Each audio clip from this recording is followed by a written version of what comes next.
Bonjour à tous et bienvenue à l'Institut français d'Écosse pour cette nouvelle édition des fonds de la bibliothèque. Alors aujourd'hui, je voudrais présenter un personnage qui est aussi célèbre que Winnie l'ourson ou Peter Rabbit. Il s'agit de Babar. Alors, l'histoire de Babar, c'est l'histoire de la famille de Brunoff. En fait, c'est vraiment une histoire familiale. Alors, cette famille est originaire d'Allemagne. Elle est installée à Paris et elle suit en fait le monde des arts, le monde de la mode. C'est véritablement une de ces familles de la bourgeoisie lettrée. Alors, quelle est l'origine de Babar l'éléphant? Alors, d'après Mathieu de Brunoff, qui est le fils du créateur Jean de Brunoff, eh bien, finalement, cette histoire remonte à son enfance. Alors qu'il avait 4 ans, il rentrait de vacances et Mathieu était vraiment très très mal en point parce qu'il avait mangé trop de pâte d'amande et il était malade. Alors, arrivé à la maison, sa mère, pour essayer de le calmer, lui a raconté une histoire d'éléphant. Alors, Mathieu dit que finalement, c'était assez inhabituel parce que finalement, Cécile de Brunoff n'avait pas beaucoup l'habitude de raconter des histoires à ses enfants. Mais ce soir-là, elle avait fait le maximum pour son petit garçon. Le lendemain, Mathieu était en pleine forme et avec son frère Laurent, ils sont allés raconter l'histoire à leur père qui a eu l'idée de proposer une version illustrée de cette histoire. Alors, il y a d'autres origines, en particulier la belle famille de Jean de Brunoff explique que cette histoire finalement vient de leur propre expérience à eux lorsqu'ils étaient installés au Kenya et qu'un jeune éléphanteau dont les chasseurs avaient tué la mère, avait été recueilli par la femme de l'ambassadeur de Belgique à Nairobi. Et finalement, ce petit éléphant était devenu la mascotte de la population alentour. Mais Mathieu de Brunoff n'accorde pas véritablement crédit à cette histoire. Ce qui est certain cependant, c'est que en 1928, donc fin des années 20, eh bien, les Parisiens sont obnubilés par l'exposition coloniale qui est en préparation, donc à la Porte Dorée. Et ces chantiers appellent le public et tout le monde parle d'Afrique. Donc vraiment, le thème est présent dans l'imaginaire collectif. Alors, si vous avez besoin de vous rafraîchir un petit peu l'histoire de Babar, nous pouvons utiliser un de ces volumes. Donc, voici Babar avec sa mère. Il est heureux, mais sa mère est tuée par un chasseur et le pauvre Babar est inconsolable. Alors, il quitte la jungle, il se rend dans la ville où il rencontre une vieille dame très riche qui lui donne de l'argent pour qu'il puisse s'habiller. Et le voici dans le grand magasin. Il doit prendre l'ascenseur. et il achète une chemise avec un petit nœud papillon, un costume vert qui le rendra très célèbre, son chapeau melon et enfin des souliers avec des guêtres. Et pour finir, il prend une photographie. Voici l'histoire. Et donc, par la suite, Babar deviendra le roi de Célesteville le jour où il décidera de rentrer en Afrique.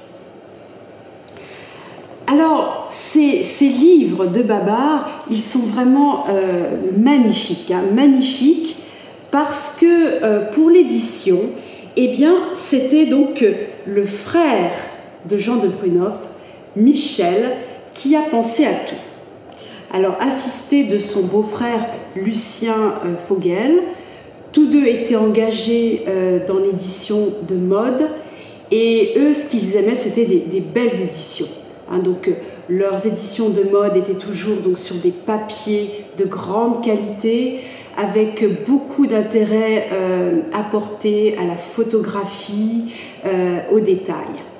Et donc, pour ces albums, il avait été décidé de choisir un grand format, ce qui était tout nouveau à l'époque, puisque les éditions jeunesse étaient plutôt des petits formats avec des petites vignettes.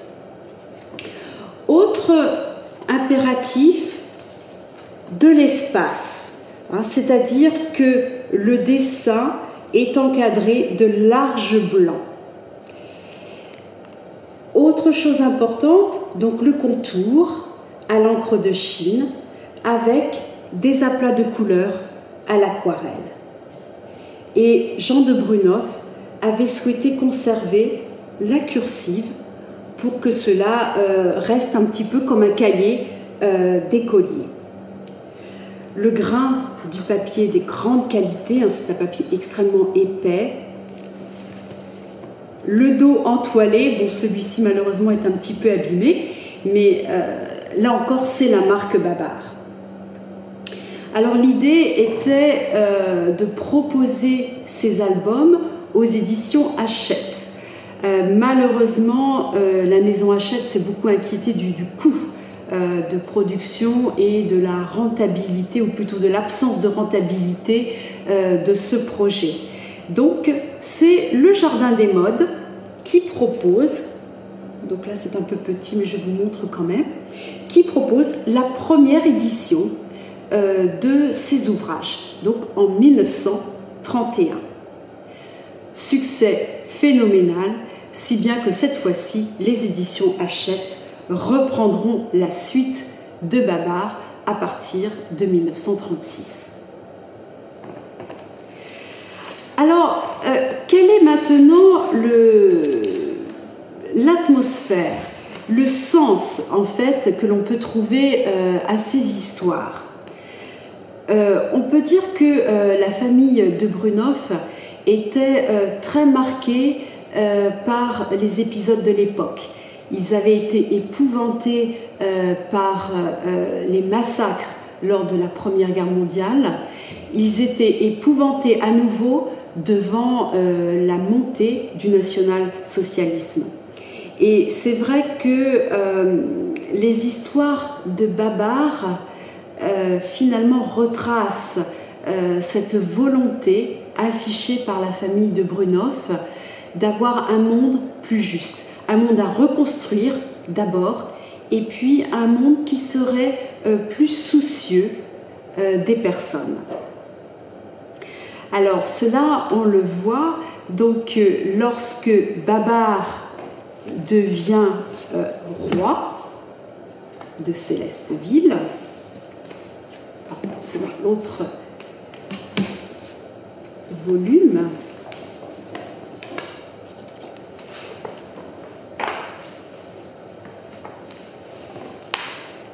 voici. Babar devient roi de Célesteville, mais c'est un monarque éclairé. Et vous pouvez voir ici, chers et fidèles sujets, ne vous effrayez pas quand vous entendrez un coup de canon. Ce ne sera pas signe que la guerre recommence. Cela voudra dire simplement, dans le palais royal, un petit bébé est né, l'enfant de votre roi et de votre reine. Vous serez avertis ainsi, tous en même temps, de cet heureux événement. Voilà.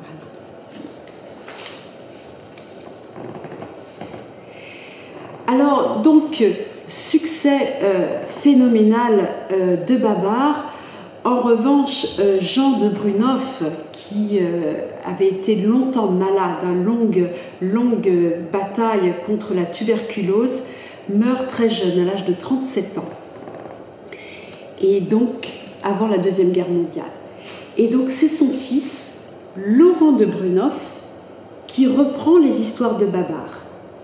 Laurent de Brunehauf était extrêmement jeune, encore mineur, lorsqu'il a repris les dessins, donc avec le soutien de ses oncles, ce qui a assuré une longue vie à ce personnage.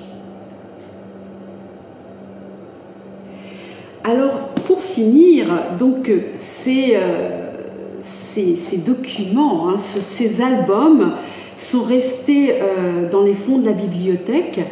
Ils sont assez abîmés parce que de toute évidence, ils ont beaucoup servi. Mais bien sûr, vous pouvez quand même venir les consulter sur rendez-vous. Et puis, si vous vous intéressez à Babar d'une manière générale, eh bien, nous avons des reproductions de ces éditions anciennes. Et puis, donc, en conclusion, j'ai eu le plaisir de trouver dans une de ces éditions, eh bien, une peinture qu'avait réalisée une jeune fille après avoir lu Babar.